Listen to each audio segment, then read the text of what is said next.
Our perception of money is changing rapidly, and banks are at the center of all of it. From how we access it, to how we buy, to how we trust that that money will be there when we need it. I'm Kiah Haslett, the creator of Fintech Takes Banking.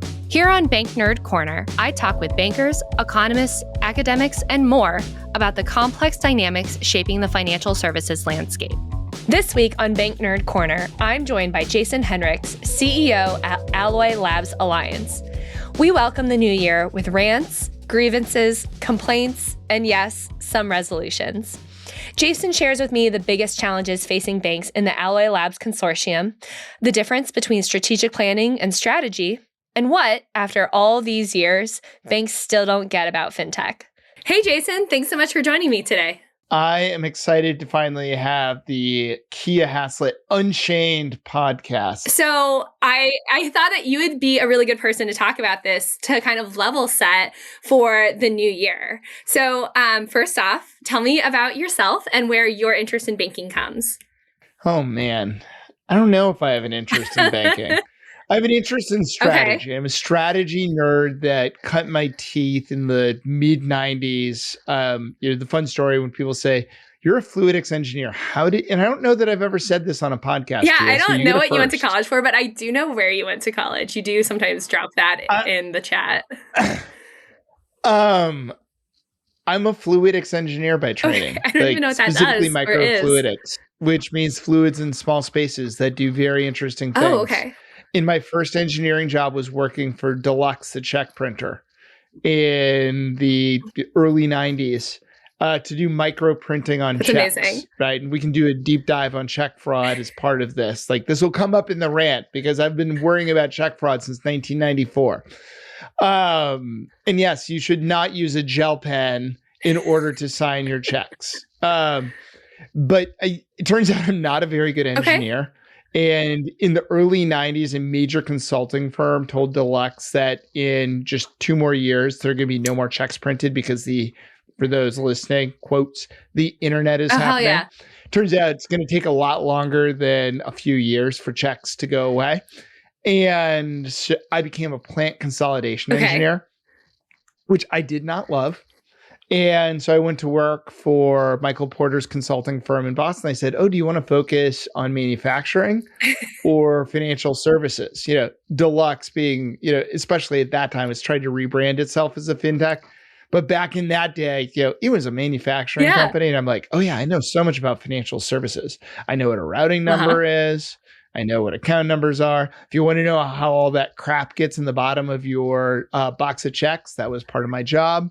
Right. And so since basically 97, have focused on financial services. And the love of community banking in particular, though, comes from I did a stint at First Marblehead, the big private student loan company. Famous community lender.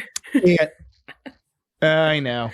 We all, Makula, Alex, we all had to do our path through lending, which leads us to the penance we do now, right?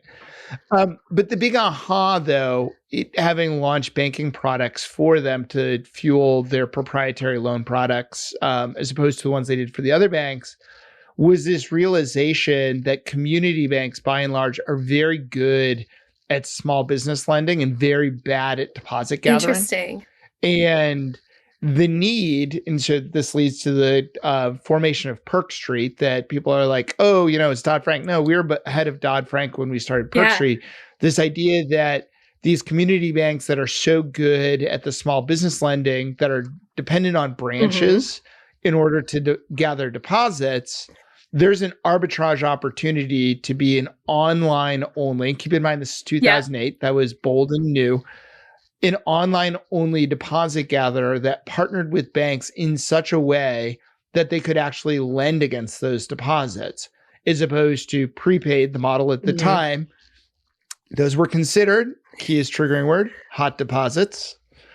And those hot deposits, rightfully so, couldn't be lent against in the same way. So we went after actually some of the larger providers of prepaid solutions that also had other businesses, predominantly Bancorp, whose factoring business was deposit starved. Right. We said, hey, we can do a model very similar to prepaid, but do it with different technology and different compliance and these will actually be your accounts. Right.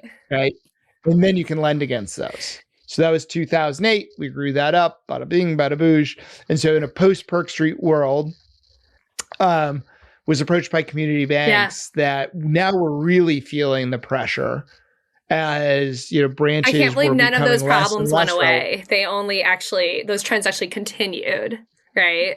Those trends only continued despite what the banks wanted to believe would happen, right? That relationship, and specifically the in-person relationship, was enough of a competitive strategic advantage that they would last. Yeah. So you have Alloy Labs Alliance. Do you want to talk a little bit about the Alliance and what you do within the Alliance? Are you the fearless leader and these are your troops and you're going into battle? Well, I am fearless, but I don't know that I'm the leader anymore. We are a consortium, right, that is led by the banks. And so if you looked at us as a single entity, we're one of the largest banks in the country. And the problem that we're solving is twofold. Banks simultaneously need to be more efficient at staying in the base business of being banks. And let's face it, those costs do nothing but go up. The expectation of customers about the products and experiences you have go up. The cost of compliance goes up. The pressure from fraud continues to go up, right? All of those things go up, and up. The pressure on margins continue to go down, down as we have more third-party debt available than ever before. There's all kinds, showing him a Michael Porter, right? There are all sorts of substitutes and competitors in the market that apply a ton of pressure. And so we're help banks by using scale be more efficient at staying in the base business of being banking, and then be more effective at how they reinvent what does it mean to be a bank? Because I'd love your thoughts on this. It's like, what does it mean to be a bank anymore? I mean, I think it's funny because, I think a lot, I actually now just say that I write about how to make a decision and then how technology is changing banks and how it's not changing banks. And I feel like sometimes I'm not a futurist. And so to kind of think a little bit more about, from the operations perspective, as well as, I realized the sneaky side of identity, the role that identity plays in shaping so many decisions and so many beliefs and so many conviction points about what to do or not do. And that, thinking about the identity of like, we're conservative. Okay, so what does that mean when it comes to not just like who are our customers, but like, how do we make decisions if we're conservative? And how is that like sometimes an advantage and how is that sometimes a disadvantage? And so I think sometimes my articles or my newsletters like really speak to that identity more than they speak to a specific issue, because you can't like the identity is really going to inform what you do versus the like options in front of you. I can tell you what the logical thing, I can tell you what you should have done 5 years ago. You didn't do it 5 years ago. So now what are we going to do now? Right. So like sometimes it's not even useful to talk about an individual thing as so much as like, well, why did we make this decision? What does that decision tell us about what we're going to do in the future? Well, can I pick on that for a second? Because I think most actually didn't make a decision. Of course. Like, I think you're partially right. Right. You're mostly right. There was a decision point to be made and they kicked the can down the road and said, oh, we're not feeling the pressure now. So we'll make that decision in the future. Right. Okay. So before we move on, are you a resolutions person? Yes or no? I try not to be. Oh my God, really? Right. Well, I try. You end up with the laundry list, right? And of the what are you going to be? I guess. And so I end up with this list because I'm a very aspirational and goal-driven person, right? And so if you look at my Instagram of the number of here's how you make 2026 the best. You need to do this format and that format and this, and it's about the one word versus the reset versus the that. So yes, I have some secret resolutions that I'm doing in a different way this year. Yeah, same. Okay, so you're not going to tell me any of your resolutions? No, I'm happy to. Okay, give me one. Number one is to get my 6-year-old completely comfortable on skis. That's exciting. She is a good skier technically, but she's afraid of the skis. Yeah, she's not confident. And She had a bad fall and the teachers didn't notice. And so I'm like, you know what? We're going to fix that. Now, I am pleased to report that the second day into New Year's, we made good headway already. But, we're headed there. But that is one of those for me, whether that becomes a lifelong love for her or not, is I want her to, as like a skill, to say, I'm not afraid to try and do new things. I might not be the best, but I'm not afraid to go do those things. Yeah, that like internal, like building resilience instead of fragility. And that it just has to be honest. Resilience and grit, right? Like the two are really important in tandem. Is the grit to keep pushing and the resilience to not accept the setback. Well, one of mine, and I think you're directly responsible for some of this, is that I'm not allowed to buy any new hot sauces. I went through my pantry. I put all of the hot sauces that I owned next to all of the other hot sauces, all their friends. And there was more than like 7 bottles. And I was like, all right, we've got enough sauce. We're gonna find uses for this sauce. Wait, 7 bottles? Yeah, so sometimes when I travel, I'll buy it's like when you go to a place, like hot sauce is a really easy thing to buy that's like a local product that'll keep. And I guess like now that I don't work in an office, I don't have like an office bottle. And so that would have gotten rid of one of my hot sauces. And so I need to I'm trying to like use more of the things I have and take care of the things that I have. But part of that is like, you have to stop buying hot sauces. Yeah, I'm laughing at the 7 bottles because we probably have 15 bottles in the house. So it sounds like that could be a resolution for you. As I look over to my bar cart, I count 9 bottles over there. And I can say this because my wife believe it or not, my wife has never heard me speak publicly, and I don't think has ever listened to me on a podcast.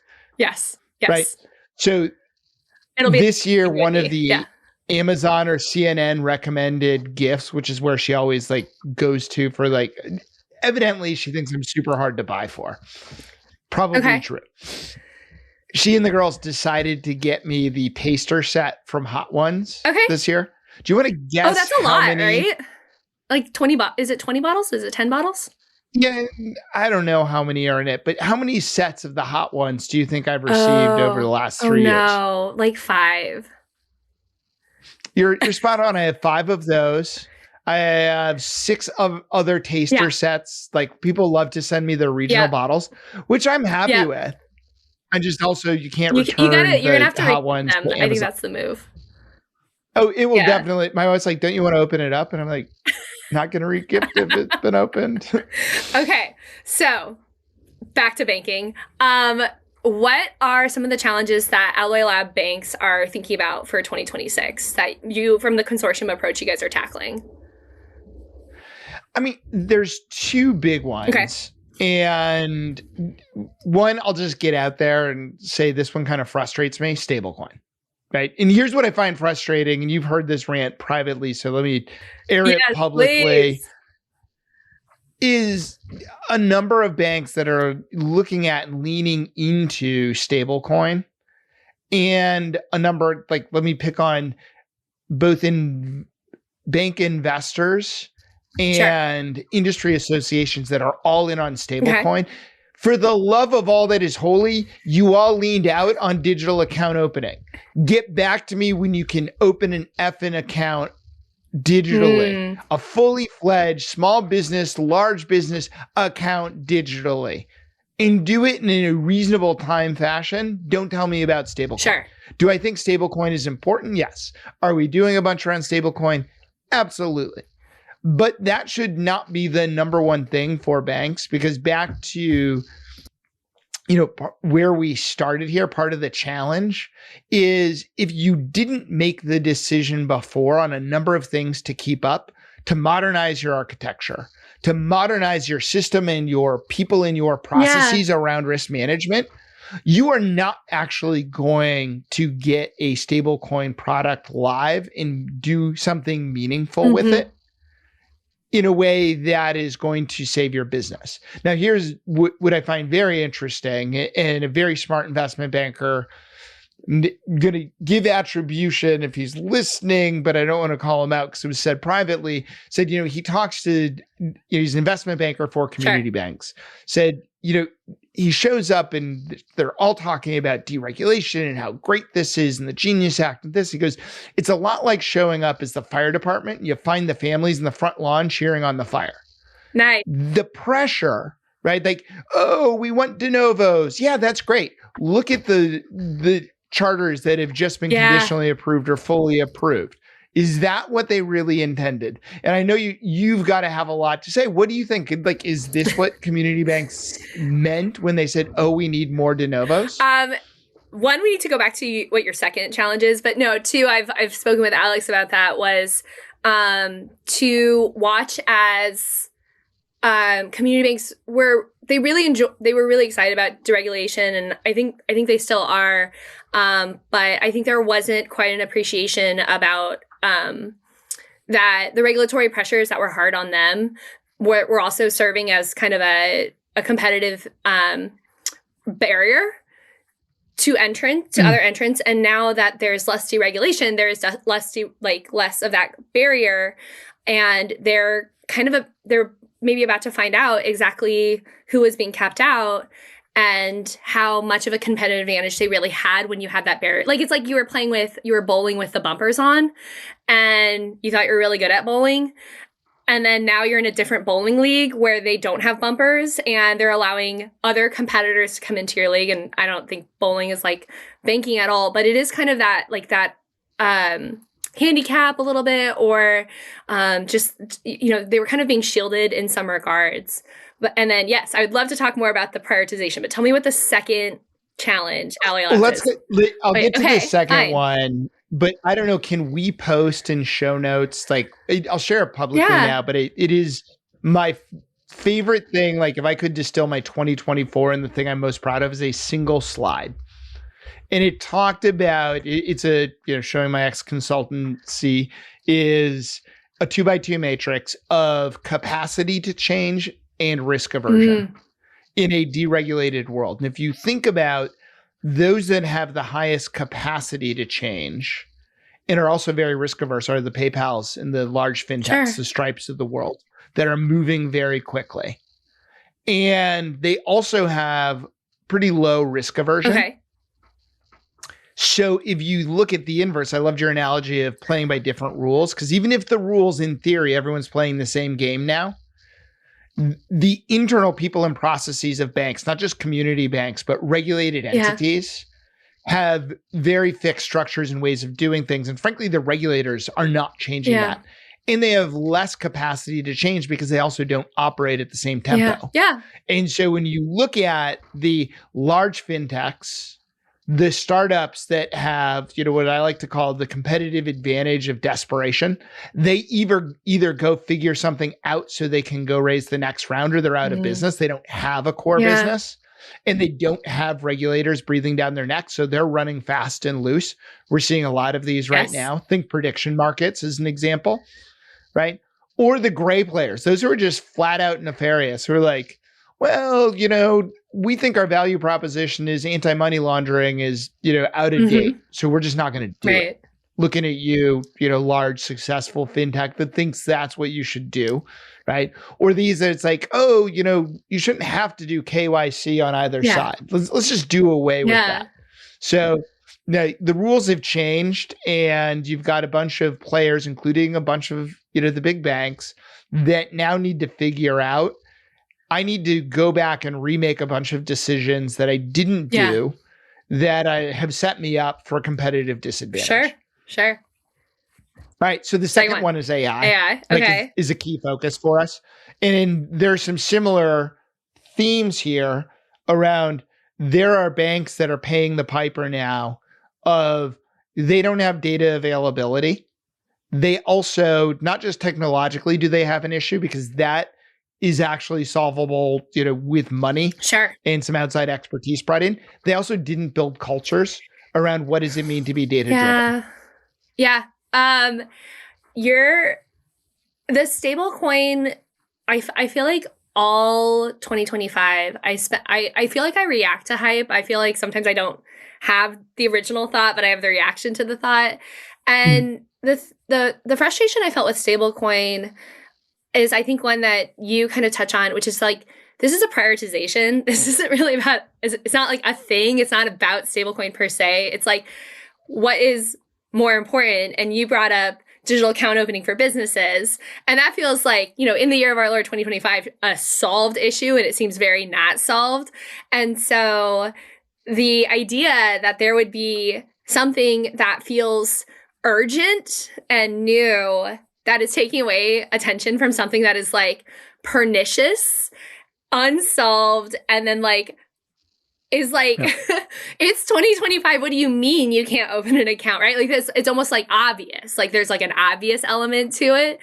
And so that I felt like I was like so frustrated about that this whole year. Cause I was like, I don't think stablecoins are good or bad, but what I can tell you is it's like not a top 3 tech thing on your roadmap or problem most of your customers have. So maybe like that's not where we spend our time and money and energy. And then the other thing too is like, okay, fine, a stablecoin, but like, okay, then do like ledgering. Like I would actually be like, if you were like, okay, we're going to use this to do really good ledgering. And that technology is going to be really useful, not just for stablecoin. It'll be useful for real-time payments or instant payments. And I could kind of like buy that a little bit more than like, oh, we're looking at stablecoin. It's like, okay, but like, did you solve every other problem before you got to stablecoin? Or what happened there?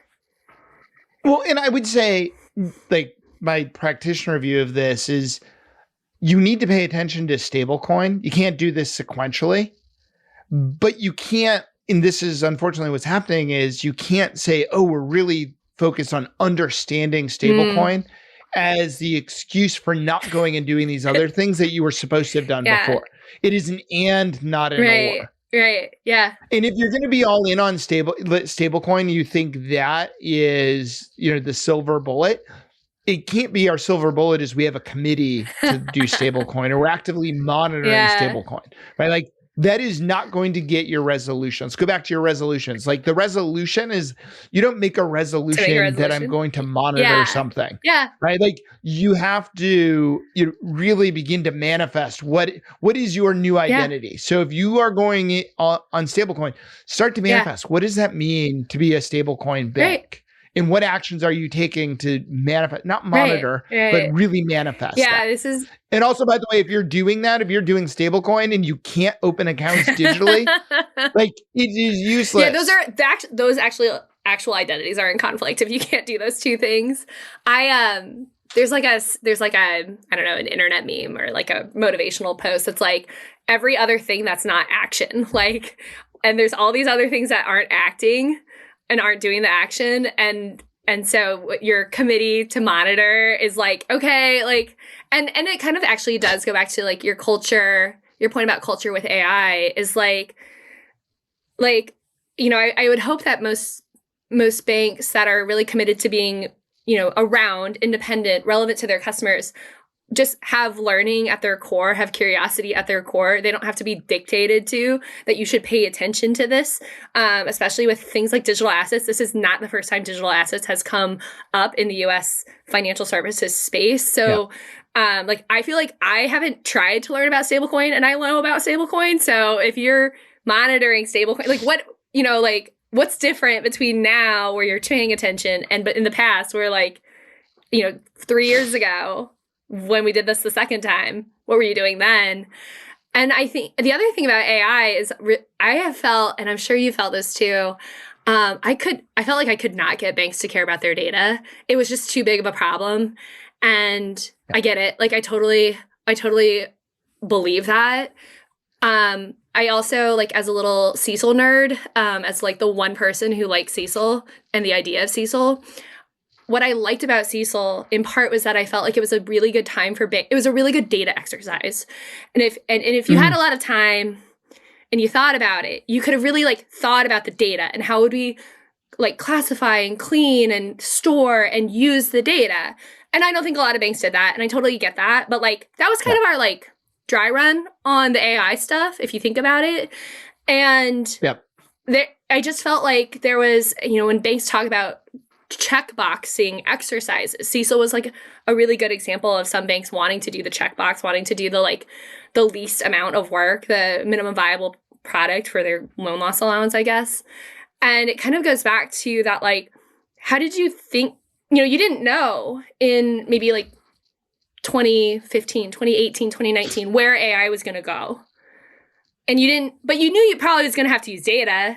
And so like, you probably should have been investing then, building that culture then, building the attitudes, building that mindset then, because now it's 2026 and you want to use AI, but like you didn't even do, we didn't even do a robust CECL process, right? Or we didn't allow CECL to be a catalyst to change us. And so like, it is like, it's hard, right? Like you don't know when you're going to you don't know when you'd want to be ready for something. And that's really hard. I mean, that's hard, and I'd say right? Open banking is the same totally. thing, right? Like this is a huge like the next iteration of this problem. It's a next iteration. I'd say so little fun fact: we don't let everyone join Alloy Labs, right? And so people are like, oh, we want to become members. It's like the application process is not if your check clears. Right? Like there are other associations that are like that. We are not an association because if you're not pulling your weight, you frankly just piss off other members. And not that all have had these things figured out already, but most have figured out at an intellectual level that things like CECL and open data, the relevance of it is not a begrudging compliance, is not the way to do it. It's about relevance. What a lot of these banks value is independence. And you have to earn independence. That is one of our themes of this year is if you want to remain independent, you need to earn the right to be independent. And to do that means to be proactive, not reactive. If you are reactive, not only do you lose your independence, that M&A, you are not going to be happy with the price that is paid. That's okay. So you do strategic planning sessions, right? Or you help banks with strategic planning sessions. How many have you sat in on, roughly, if you had to guess? If I had to guess, oh man, it's in the hundreds. Okay, that's a lot. Yeah.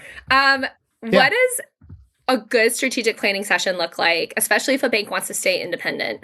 And what does a bad or a counterproductive one look like? Oh man. How long do we have for the rest of this? How do I run a good meeting? No, I'm kidding. Yeah. I mean, here's some like super tactical things that people can apply without having to think about it. Don't have too many people in the room, have the right people in the room. If you have too many people, like you're not actually going to have the second piece, which is you have to have debate. And one of the things, Madeline Ferdine on our team, who does most of this now between JP Nichols and Madeline, they lead a lot of either leading them directly or helping the bank set up their strategic planning. And one of the things Madeline had said, even before we hired her, this is part of why I was like, told her, I'm like, if you're ever leaving Crow, I better be your first phone call. But what she had brought out, she says, your strategic plan, which by the way, let's dig into the difference between strategic plan and strategy as being different. But your strategic plan should not be the document that is meant to galvanize the entire bank that says, where do I fit within the organization? Right? Because that's what ends up happening, especially when you have too many people in the room. It's like, let's do stablecoin in the best possible sense, right? It's like, hey, we're all in on digital asset, faster movement of money, and that means stablecoin. We're going to go figure that out. And then the person who runs mortgage in the background is like, well, what about me in the strategic plan? It's like, oh yeah, throw in a goal about mortgage, right? And then you end up with someone on the other side going, it's like, well, I run trust. All right, let's add something for trust. And all of this goes back to, I'd say one of the other best practices is you need to get used to the difference between the strategic plan and a real strategy. And this is where regulators have really done a disservice to the banks because they require the strategic plan, which is a whole bunch of ratios, right? Like they're numbers that say, are you safe and sound? And what are you doing to change those things? They don't care about the how you get there. And everyone thinks we can just keep doing the same thing we did before. And that's how we get there. So like one of the things I want to forget of 24 and 2025 is the number of conversations I have. We're really leaning in. We need, inexpensive deposits. It's like, it's funny, since 2008, I've been talking about inexpensive deposits. That was part of the play of Perk Street. Yeah. And in the days of COVID, when I was like, we don't need deposits, I'm like, yeah. And I learned this actually from CEO of First Marblehead, my boss there. And then he was the CEO of Provident, which became Sterling Bank, sold to Webster. The time to focus on deposits, which is actually way more important than your lending, because lending's a lot easier. Just go hire the best RMs who bring a book of business. Yeah. But a differentiated strategy to gather deposits, that is your moat. Yeah. It takes years to build. Right? And so a strategy is around what is my unique competitive advantage, which means you need a group of people that can honestly get in the room and debate and say, what are we good at? Yeah. What do we do differently, not just from the bank across the street, but these other banks, and then even more broadly, the whole set of who is a substitute for your products, whether they're a bank or not, that can come in and fulfill those services, right? And so that is it should be a series of hard conversations that take place. And I'd say the other thing, this comes up all the time, is it's a 2-day, maybe a 3-day. We're going to go do our, strategic planning for 2 days. Yep. The problem is you can't actually do a good strategy and strategic plan in 2 days because you end up having to do a whole bunch of shortcuts. Right. Yeah. Right? Let me give you the example. It's like, who is your key customer segment? It's probably one of these 8 things, right? Well, which one should we pick? I don't know. In the interest of time, let's say it's these 2. Well, hey, no. You need to pace this out so that you can actually go pull the data, right? Unless you actually have solved your data and someone can be typing into your internal LLM and go rank order my customers by profitability, cross-reference it. And especially this is one of the key things is you can't just look at it as your loan, right? Because loans happen, once every 3 years for a small business, right? Your customers, who are your big depositors? Who are your wealth customers, right? Who are the rings of the family you support in the adjacent businesses? Right. It's not just profitability by a loan. So you're not going to solve that in a 2-day session. And so now you're making choice upon choice upon choice based on never actually having pulled data. Yeah, I mean, but it goes kind of back to my original point about this being about identity, and kind of if you're asking these questions because you don't have that sense of identity, or you don't know who are your most profitable customers. And especially if you are answering that question by who do you loan the most money to, that's not the answer. That's not the way you answer that question. One of the most interesting banks to me is Triumph Bancorp. And I'm not interested in them from a investor perspective. And, but they have this belief about their customer base. They're number one, the biggest customer base, which is trucking and factoring. And then some of the problems that are within that they've encountered. And they looked around to try to find technology solutions that would solve these problems that they have with these customers. And there weren't any. And so they decided they were going to go build them. And that's that decision, I think, is 4 years old and has cost them $500 million and has actually caused them to report earnings losses for the quarter. And they're not all they are all in, but they're not they didn't lose their brain. So they have to kind of calibrate how much spending, and they have to kind of shift some of and they have to make hard choices. And all of those choices kind of stem from this belief 4 years ago that this was their competitive advantage. This was their most profitable customer base. This was a customer base that they could capture with the right technology. They could grow their market share, but they were going to have to spend a lot of money, and it's going to be very painful.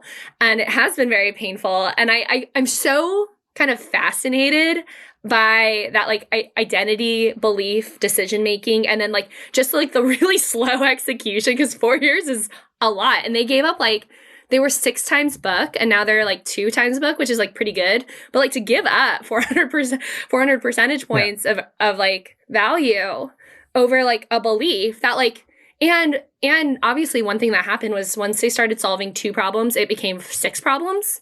And so they had to scope out more. And so they've started, some of their technology projects have wound down, but the technology investments has continued because they scoped out. And I think that, like, I don't know if every bank can do that or every bank has the luxury of doing that, but I think that, like, there's lessons there for banks, especially when I think about, like, what we saw with banking as a service and the banks that kind of got into banking as a service and the banks that, like, were like, this is not for me, but they did it within like 2 years. And I was like, people, like, I can't graduate from college in that time, right? I felt like that was, there wasn't a lot of conviction and identity around that. And, like, what were we going to do? What were we going to willing to pay to, like, be the best here? And that's an important distinction. I'm not sure which parts to start teasing on, because I would say one of the biggest challenges, because I actually think Triumph made the right choice, but the execution was poor. And I mean, like, I can't fully know at all stages, right? But I think it's interesting. Yeah. Well, in one, kudos to them for picking something that they could go, to pick a Roger Martin, where do you play and how do you win? They picked a unique place that they could go play and they believed they could win, and it was worth winning at the end of the day. Now, when you execute that, right, and this can be one of the challenges faced by both startups and profitable businesses, is you overinvest in things as opposed to being scrappy and test and learn and iterating on the things that work and cutting the things that don't work. Yeah. Now, let me tell you story time with Jason. $2-ish billion bank. I was leading their strategic planning, and we took a hard left into talking about culture in this, because what became really apparent, I love this CEO. It's a high performing team. He's a former collegiate Division I athlete. Oh my God, don't give me too many identifying information. I will go find this person. Yeah, long gone. A lot of turnover. This is a while ago. But what came up, and the reason we took a hard turn into culture, is they were such a high-performing team, they overperformed sometimes. And they would make things happen when they shouldn't. And we were talking about this around, like, the failures defined by, Google's X Factory back in the day was failures when you continue to pursue something when you've learned everything you can out of it. Interesting. Right? That is a failure. Okay. Right? Stopping doing things is not a failure. Yeah. Yeah. Right? I would say, this is where we get confused, where banks have adopted, a lot of the startup mentality. They're very proud about fail fast. It's like, no, the point isn't to fail, and failing fast is better than, failing long, but the point isn't to fail. Right. And so failing is when you continue to pursue that, as I said. And so in this conversation, there's this deep sigh from one of the senior women on the team who said, this is project, I forget what they called it. And everyone rallied around her because they're a high performing team. They're like, you and your team, like, yeah, it was something on the order of like 18 months late and $2 million over budget, right? It was something they were building proprietary as opposed to partnering. And they're like, but you got it done. And she's like, yeah, but she goes, we've since, realized it is never going to work. Yeah. And I could have told you that early on that it wasn't going to work. Yeah. That it was something that, we were committed to. We didn't want to fail because it was on the project list. So we gutted it out, and her team like pounded their head against the wall until the wall fell. And so, like, this is something you have to blow it up. You can't just like walk away from it. You have to like you have to like build it and then destroy it. Rather than being, and I would say this is what I would look at with Triumph is like, you can be committed to the vision of this is who we serve. Don't be so wedded to your plan that you don't pivot as you're learning along the market. And this brings up an important point as we talk about pivot. Is Eric Ries, who wrote The Lean Startup. Great book. Every banker should read it, or at least ChatGPT, the core principles. But pivot had just been named the word of the year. And Eric had just launched his class at Harvard Business School, was out having, wine on a cold and snowy night. And he was kind of bummed about it. I'm like, dude, like, how can you be upset? You like pivot, like a word that you've pushed into the business vernacular was just named like the business word of the year. Like, I didn't even know that was on my bucket list. Like, and now that I'm like over 40, I'm like, there's no 50 over 50 list out there that I've found. Right. To like so make now I've got to word aspire to like have word of the year. Like, how can you be upset about that? And he said, well, people are taking it out of context. I'm going to assume this is the same in soccer as it is basketball, because he actually took it from basketball. When you pivot in soccer, are you moving off your strong foot or your weak foot? This is interesting, because now I'm thinking about change of direction. Think about change of direction. When you change direction, are you going off the weak foot or the strong foot? I would say strong foot, but I'm the wrong person to ask.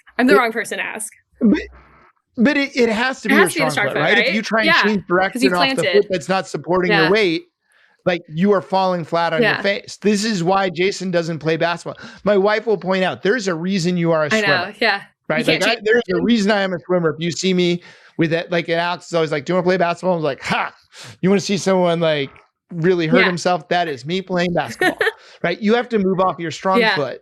And what Eric would point out, and this is what he was upset about with pivot, is like, people are using the word pivot to mean we're just going to quit doing something stupid. It's like, that's common sense. Right.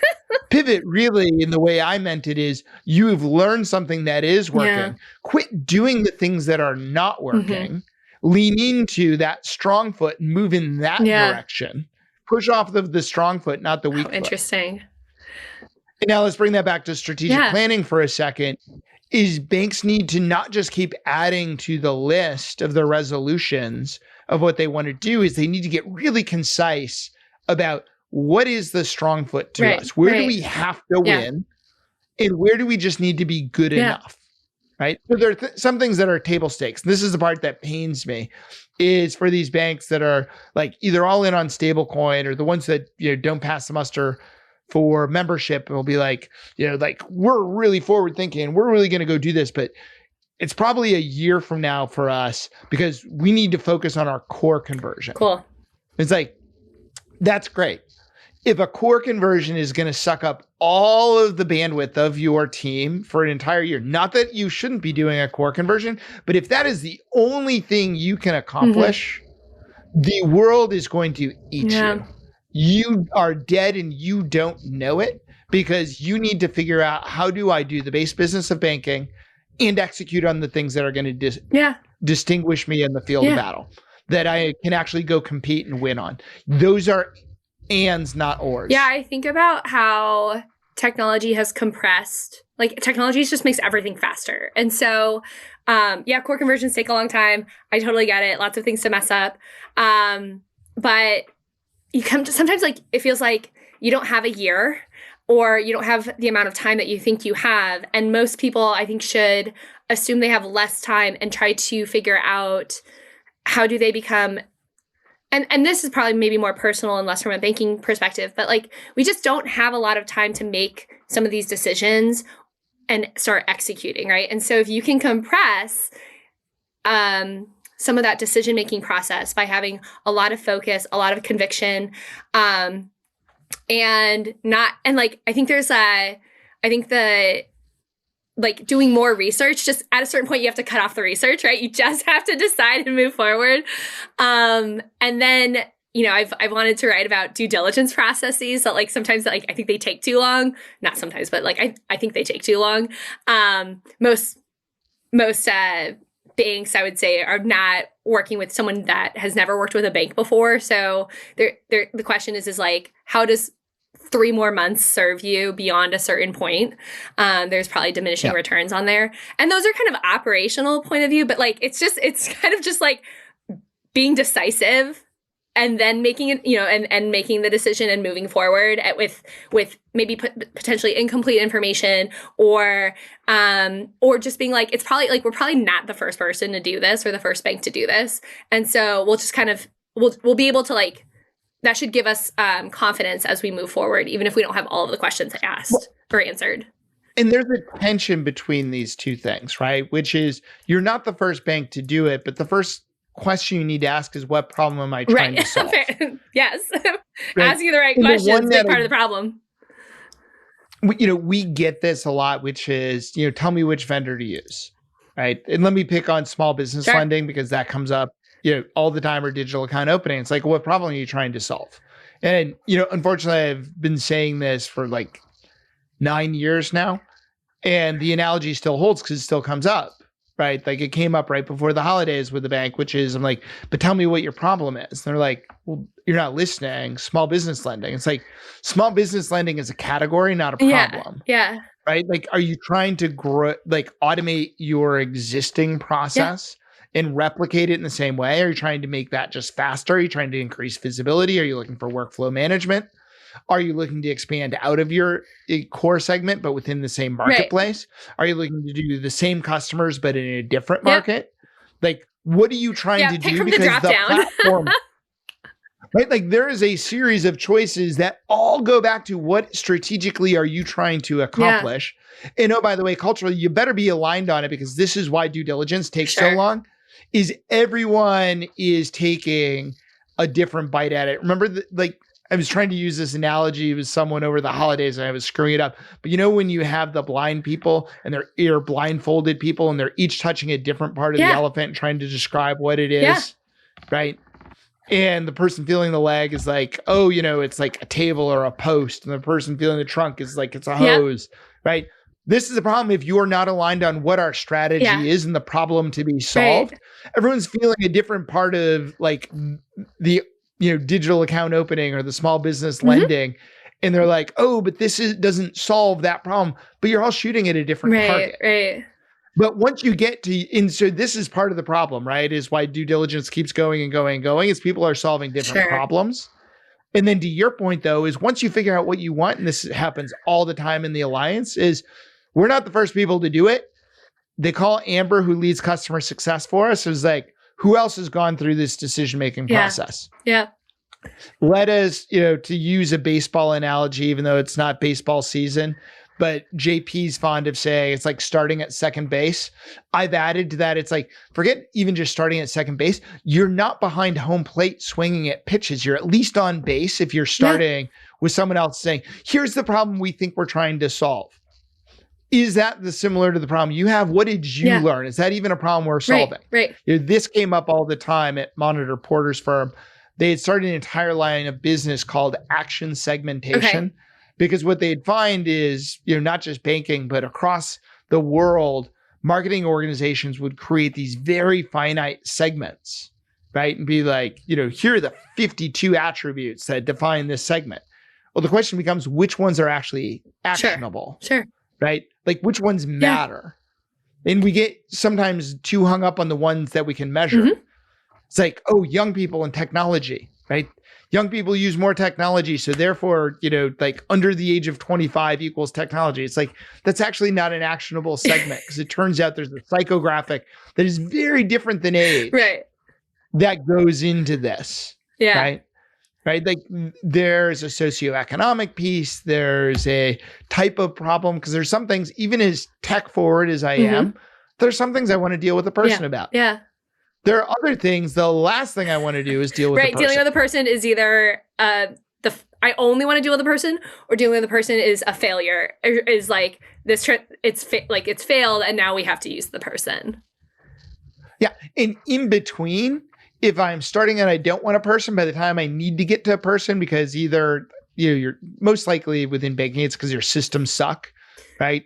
In talking about you, big bank that we can't figure out how to do payments, that has a blue logo, rhymes with Jamie Dimon. When your systems fail and I need to talk to a person, it better be a smooth handoff. Right? That escalation path between the two. But you're absolutely right. It's like in between, it's like either don't want a person or I totally need a person. And when I need to move from one to the other, that is what I want to be able to do. So you mentioned, we talked about vendor due diligence. We've talked a little about partnerships with technology. Banks and fintechs have been partnering for a bit. It's maybe not as antagonistic as it used to be. Hopefully we have kind of come along to the fintech as friend, not foe. Hopefully we're past that. But what do you think banks still don't get about fintech and vice versa? I mean, part of it is fintech is just too broad of a name, right? I have heard you say this before. Into the same bucket. You've gotten this rant from me, but regulators still, like when we were in DC, it's one that I was talking with some of the heads of the agency that they get, but they're still struggling to get it down to the field level. There's a very different risk profile to a relationship, which is digital account opening, to we're a sponsor bank for someone who's opening accounts digitally. Okay. Yeah. To we're opening accounts digitally for a new segment and how we're using those. Like when we talk about a risk-based approach, and I think actually we're seeing good strides That's now, good. at least it's 2026, so it's good. Level. That's good. Well, I mean, we haven't at the top level, sure, right? Like at the top level, leaning into a true risk-based approach on this. The problem is those outside of the regulatory purview, their risk-based approaches will figure it out later. And there's a lot of damage that's going to be done. But for many of the banks, we're really seeing a better risk-based approach. I'd say, around AI in particular, we're finding this is we can't throw all AI into the same bucket of what level of risk. Yeah. There's a very different risk profile to using Copilot to help you write an email, to using Copilot to help you help me understand this market segment and the pressures it's under, to say, we're going to use AI to clean data. Yeah. Right? Like, but that can also be checked. Like, this is still a spectrum. We're not even really to the super risky No, I keep waiting for you to be like, oh yeah, that one's high risk. We don't do that one. Right. Yeah. Yeah. But heaven forbid, if you are a fintech listening, do not pitch Alloy Labs or Alchemist Fund on your AI for unsecured consumer lending for underserved markets. Yeah. Right? Like that is just not a place that if you are a bank, that if you're thinking about AI, that is not where you start. Sure. Back to the stablecoin, like you need to be thinking about these things. This is, I think, one of our biggest values as an alliance is some rigor together around this idea. We think about this as a portfolio of activities. Okay. And think of it as your retirement portfolio. There are some things kind of like your big caps in the portfolio that you just need to grind it out and do. Data availability, culture change, digital account opening. Are you going to see massive returns on those? No. But if you don't do them, you do not have the right to win in these other things. In fact, you won't. I think the other thing too is you kind of can't do anything else, right? Those are you don't have to do them, but that they're like almost the foundation. They're the building blocks. And I actually do kind of worry about banks that don't have the culture, don't have the decisiveness, don't want to take action, think that the actions that they need to take are too great. And so they keep not taking action. And it'll lead to probably more consolidation as banks, as we go on, as technology and technology fluency and capabilities and foundations become more important to competitive advantage. I was just reading today that 75% of banks in the United States have less than $1 billion in assets, which I kind of didn't realize it was that many banks. And that's a big group of banks that I think, I don't think it's I don't like the phrasing do or die. I think that that's not useful. But I think that with the pace of technology and the competitive environment, right? There's just fewer options for banks that aren't taking action towards certain types of capabilities now. And stablecoin is going to solve none of that for them, right? So, Well, in historically, what we found is they can always get acquired, except the issue is, for a price, right? That's what is the price? And even then, I think something that's missed, having spent a lot of time in M&A, less in bank M&A, this is why I talked to a bunch of investment bankers, is there is only so much capacity, like where the juice is going to be worth the squeeze to go acquire small banks when you think about converting customers and doing this. Because I also don't want all of your customers. Like I used to talk about this before Chime went public, and I would have, some, hodlers about, all excited, like the fintech bros. It's like, oh man, Chase is going to buy Chime. It's like, first, like if you look at what their last round, this was when, they were like at a mere $2 billion valuation. It's like, think about what they would have to buy Chime for to make their investors happy with a $2 billion price, right? Call it like easily $4 billion. First, think about what you can build for $4 billion, right? Second thing, I wouldn't even go build it. Back to your Triumph story, is like, it is all about partnering and doing the right advantage. I would just go put together the best customer acquisition offer you have ever seen in your life. And be like, Kiah Haslett, I will give you $10,000 to move your account to Chase if you meet the following criteria and you do the following things. $10,000 is yours, paid out over X amount of time. Forget this simplistic $50, $100 sign-up offer. I will give you the best offer ever, and I will never reach $4 billion. I will steal every best customer I want out of Chime, right? Because Chime just fundamentally has a different strategy serving a different customer. And I don't think Chris Britt in his mind ever thought for a second, it's like, oh, we're going to get bought by Chase. It's like, no, like that would be, he probably would have taken the trade if offered it, but I don't think he ever thought that was a viable option. Right. So, okay. We talked about some of the challenges that are facing LA Lab Alliance banks. If you got to run a bank, where would you tell that bank to spend its time and money in 2026?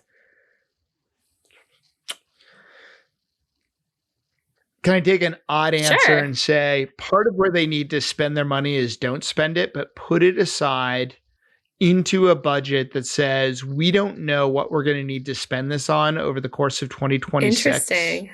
But we need to have money available, because this is one of the other things that falls down in strategic plans is they put together their strategic plan, they allocate all of the money, then an opportunity comes up and it doesn't fit within their budget. Interesting. Yeah. Right. And so things like budgeting needs to be much more fluid than it is today, where you need to have some pool of money to go like, oh, there's an opportunity here with like this startup didn't exist that was doing things for truck drivers before, which by the way, I still don't believe that they didn't turn every rock over in terms of what was happening. In terms of what the problem, the startups that are out there that were bank adjacent. I'm trying to think about how to say it delicately, right? They're not selling to banks. They needed to go find things that were bank adjacent, right? And say, how do we partner with them to bring it to customers? Yeah, I think I think one of the things that's really interesting is banks have a lot of options right now. And I think the biggest challenge is really that prioritization, the identity, being strategic. And I'm so thrilled that we were able to talk today about these issues, especially at the start of the new year. Well, thank you for having me. Sorry you got all of Jason's rants in a new year. Hey, it's better me than at the strategic planning. I've officially closed the door on the 2025 rants, and we'll come up with new rants. All right. Well, have a good rest of your day, Jason. Thanks so much for joining me. Thanks for having me. Thank you for listening to this episode of Bank Nerd Corner. Stay up to date with news and trends in the bank space by subscribing wherever you get your podcasts. Also, if you love FinTech Takes Banking, please tell a friend. Talk to you next time.